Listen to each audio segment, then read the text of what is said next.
Alors bonjour à toutes et à tous, bienvenue sur dailyfx.fr, bienvenue au Good Morning Euro Dollar. Nous sommes le 15 janvier 2016 et il est 9h15. Alors bienvenue Vincent Gann pour vous retrouver ce matin. On va faire le point sur la devise chinoise parce que c'est un thème pour le marché et on sait que la devise chinoise, le yuan renminbi, a un impact sur l'évolution des dollars australiens et néo-zélandais. On va parler du yen japonais alors que Monsieur Aoriko Kuruda, gouverneur de la Banque centrale du Japon, a réaffirmé qu'il n'envisageait pas, quand bien même le prix du pétrole chute ou le ralentissement économique en Chine pose problème, qu'il n'envisageait pas de renforcer sa politique monétaire. Il considère qu'au fait, elle est tellement forte, cette politique monétaire accommodante, que la renforcer davantage représenterait un risque pour le Japon. En l'état, cela entretient le renforcement du yen, qui bénéficie déjà de l'aversion générale au risque. Le dollar US qui reste globalement bien orienté, équilibre des forces sur l'euro-dollar, dans un range trading qui s'installe dans le temps. Voilà donc en l'état ce qui va nous intéresser aujourd'hui. Ce vendredi 15 janvier 2016, on sera particulièrement attentif à la publication des ventes au détail aux États-Unis à 14h30. C'est cette statistique-là qui, avec la confiance du consommateur américain selon l'Université du Michigan, qui aura un impact sur le dollar américain. Je vous laisse prendre connaissance de l'avertissement sur les risques liés au trading des devises des CFD et des marchés boursiers. En général, c'est une présentation réalisée à titre purement indicatif. Alors, on commence par ce qui stresse le marché depuis le début de l'année. Alors, je ne parlerai pas des indices boursiers, j'en parlerai dans le morning meeting, mais plus que jamais, on est toujours face à cette même question, hein, les 3000 points de l'Eurostoxx 50. Mais pas seulement les 3000 points de l'Eurostoxx 50. Laissez-moi vous montrer la clôture de la bourse de Shanghai. Donc ici sur TradingView, site sponsorisé par FXCM, on teste pile poil les 3000 points aussi. Alors, ces 3000 points sur l'Eurostoxx 50, c'est un seuil important puisque c'est support de la tendance depuis 2013. Mais à la bourse de Shanghai, c'est important parce que ce sont les plus bas de l'été dernier. L'été dernier qui avait déjà vu un choc de volatilité sur les places boursières chinoises. Alors, où en est la dévaluation du yuan? Bien, elle a repris, cette dévaluation, elle a repris hier. Vous avez ici sous les yeux les chandeliers japonais journaliers du taux de change USD-CNH, le dollar américain face au yuan renminbi offshore, celui dont la cotation dépend directement du marché d'échange flottant et non pas des marges de fluctuation établies par la Banque populaire de Chine. La tendance haussière reprend au-dessus d'un support, au-dessus d'une ligne de tendance haussière et surtout il y avait une divergence haussière cachée ici sur l'indicateur technique RSI, de quoi envisager davantage de dévaluation pour la devise chinoise. Qu'en est-il maintenant des taux de change majeurs? Le yen garde la main, M. Aoriko Kuruda, le gouverneur de la Banque centrale, a indiqué ne pas vouloir augmenter davantage son programme de quantitative easing qui a déjà de toute façon été augmenté au moins une vingtaine de fois parce que on arrive à un point où cela pourrait menacer l'état financier du Japon. Le yen reste fort, le taux de change USD-yen reste dans une tendance baissière.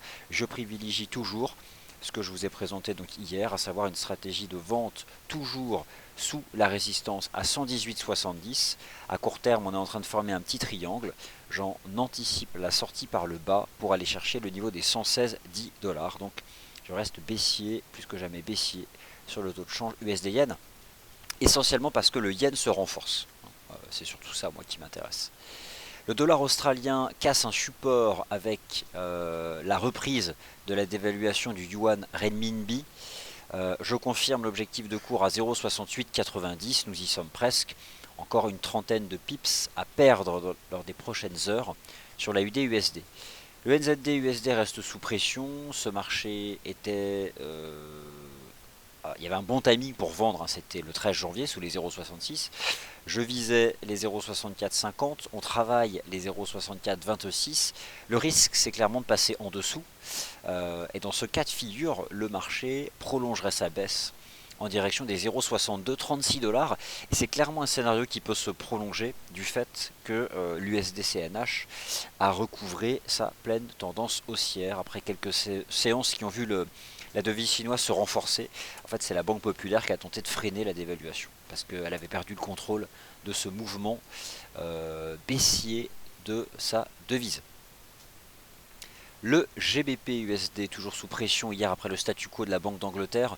Sur les 9 membres du comité de politique monétaire de la Banque d'Angleterre, un seul est en faveur d'un resserrement monétaire. On est très loin de l'unanimité affichée par les 12 membres du comité de politique monétaire de la Réserve fédérale des États-Unis, le FOMC.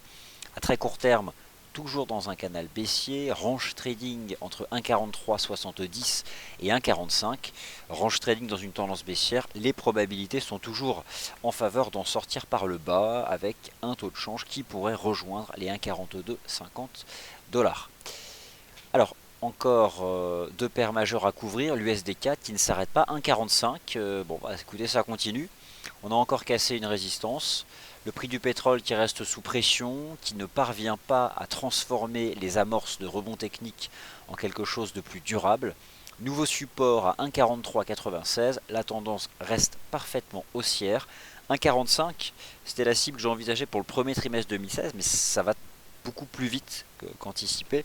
Je pense toujours qu'on peut viser 1,50 lors des prochaines semaines sur le taux USDK. Nouveau support à 1,4396, un support qui peut être utilisé en cas de pullback pour une stratégie d'achat. Le taux de change euro-dollar, lui, c'est haussier au-dessus de 1,08, mais c'est pas évident parce que en réalité le marché échoue depuis quelques séances dans la partie haute de ce canal de baisse et on voit que le marché forme un support à 1,08. Hier on tente de sortir du canal, mais sur la base d'un cours de clôture on reste à l'intérieur. Bon, je sens qu'il y a du momentum positif depuis le test des 1,08. C'est donc ce que je vais privilégier et je vais ajouter ici cette ligne de tendance haussière qui attrape tous les bas de marché récents. Et au final, tant qu'on tient cette ligne de tendance, je vais privilégier le momentum haussier, d'autant plus que cette avancée du taux de change euro-dollar peut aussi venir accompagner la cassure des supports sur les indices boursiers, les fameux 3000 points de l'Eurostoxx 50, qui pour l'instant sont préservés, mais qui, depuis le début de la semaine, sont chaque jour menacés de rupture. Pour le tour d'horizon des paires majeures, c'est terminé. Ayez donc toujours en tête que le leader, c'est le yen japonais. Il faut le privilégier. Alors, les stratégies d'achat du yen, ça consiste, attention, à ne pas acheter les paires en yen, mais à les vendre. Hein. Lorsqu'on achète le yen dans les paires en yen, le yen est en contrepartie, donc il faut adopter des stratégies de vente sur les paires en yen. J'espère que ça c'est bien clair pour vous. En l'état, vouloir acheter du yen, ce n'est pas acheter l'USD yen, c'est au contraire le vendre. C'est vendre le GBP yen aussi, par exemple. GBP Yen qui d'ailleurs est en train de casser un support. Alors c'est pas encore fait. GBP Yen travaille ses récents plus bas à 168,82. Il reste de toute façon sous pression. Le risque c'est toujours de briser les 168,80 pour aller chercher le niveau des 168 yens. Ok, je vais répondre à vos questions. L'agenda économique aujourd'hui, deux statistiques majeures, trois on va dire.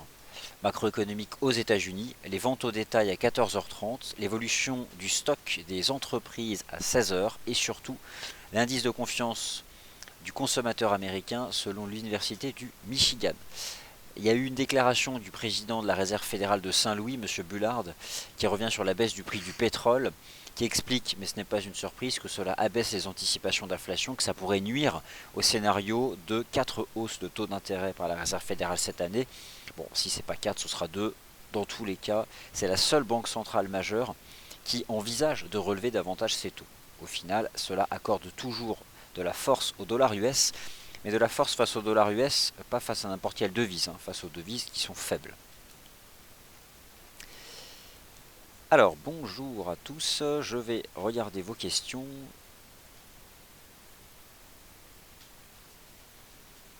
Alors, c'est parti. Bonjour Brown Teddy qui nous poste un graphique que je vais donc, bonjour Jean-Claude, que je vais montrer à tous. Alors, les cours au voisinage des plus bas de septembre 2015. Il s'agit ici d'un graphique de l'AUD-USD. En effet, les fameux 0,6890. Mais le risque, c'est de le briser. Comme tu nous le montres bien, avec ici l'Ishimoku, il n'y a rien réellement d'haussier. Et on n'a pas encore quelque chose comme on avait construit à l'été dernier avec un pattern de retournement. Là, c'est vrai que le mouvement reste baissier en lien direct avec la dévaluation non maîtrisée de la devise chinoise.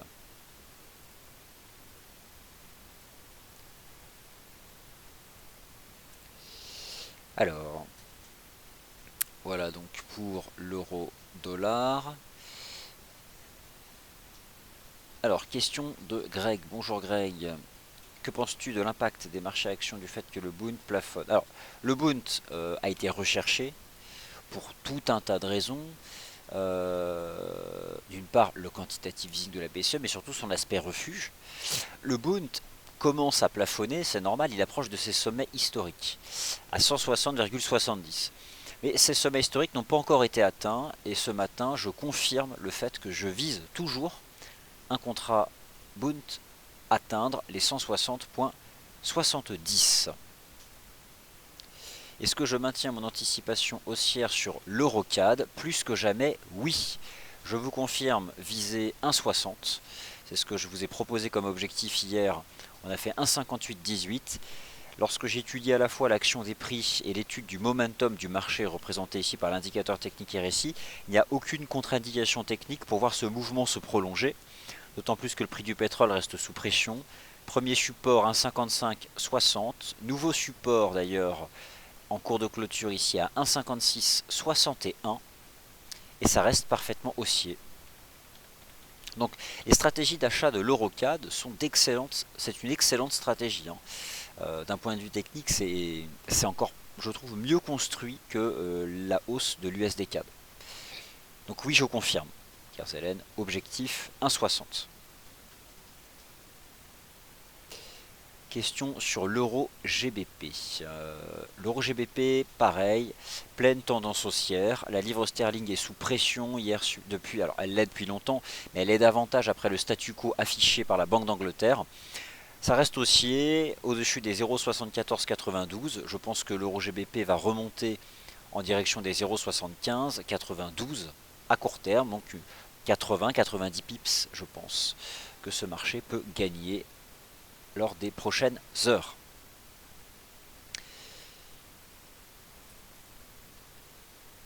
Et l'Eurostoxx 50, je le remets. Alors les indices boursiers, même si je devrais pas en parler, puisque c'est pas l'émission, on se concentre, comme c'est le cas depuis le début de la semaine, sur les fameux 3000 points de l'Eurostoxx 50. En plus, figurez-vous aujourd'hui que c'est vendredi, c'est la clôture hebdomadaire. Le niveau est important, et en l'état, décisif sera ce soir la clôture weekly vis-à-vis de ce niveau. Donc ça donne encore plus d'importance aujourd'hui au test de ces fameux 3000 points de l'Eurostoxx 50. Voilà, j'ai répondu à toutes vos questions, donc ainsi s'achève le Good Morning Euro Dollar. Merci d'y avoir été attentif et d'avoir posé des questions. Prochain point de marché à 10h30, le tour d'horizon des matières premières, et moi je vous retrouve à 11h pour le Morning Meeting. Merci à tous.